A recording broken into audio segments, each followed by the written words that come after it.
And let's bring in Julia Manchester, national politics reporter with The Hill, to take a closer look at this potential breakthrough on gun reform.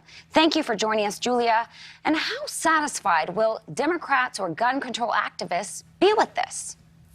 Well, it's interesting, Kelsey. We saw that Speaker Nancy Pelosi in the House issued a statement saying she was pleased with the breakthrough. And we saw President Biden say he was pleased with the breakthrough as well.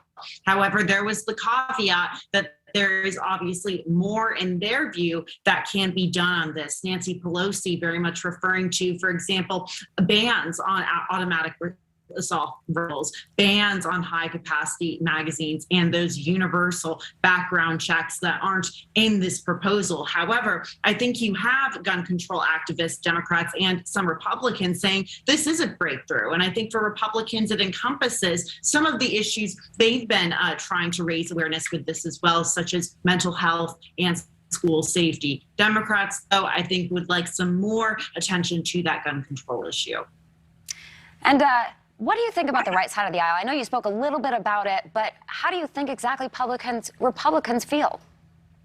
I think Republicans right now seem cautiously optimistic. Mitch McConnell, the Senate Minority Leader, said he was glad that there was progress being made, that there was sort of a breakthrough in this moment. Kelsey, we live in such a highly partisan, politicized time where I think a lot of times both sides of the aisle sometimes seems like they're trying to undermine each other. However, with these school shootings, there has been just desperation from victims and victims' loved ones, as well as Americans in general, to get something done on this issue. So I think Republicans and Democrats were very much feeling the pressure on this. And this is what we've come to. And it comes obviously as there was the March for Our Lives gun control rally in Washington. So a very symbolic announcement here as well. Well, talking about the primaries and the midterms coming up, how will this affect the Biden administration? Is this considered a victory?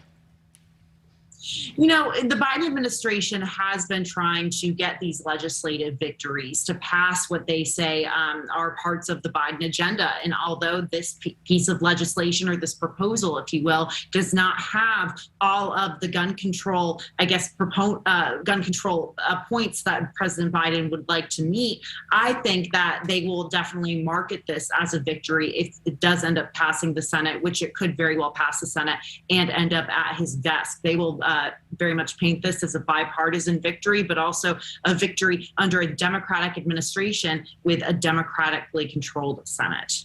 How does this Senate agreement compare to what the House has already passed? I think there are some differences. I think the House, obviously, there were definitely stricter gun control measures. What the House passed does not have much of a chance in the Senate. I would say that the Senate agreement, unlike the House agreement, is much more moderated. You don't have as many of those bans on high-capacity magazines, for example, or those background checks the same way you do maybe in the House plan. So I think this is more moderated, so it can get at least some Republican support. But it does have 20 Republicans signed onto it. So that would mean that if it came to a vote in the Senate, if all 20 were to sign onto it, it would have the votes to pass and go straight to the president's desk.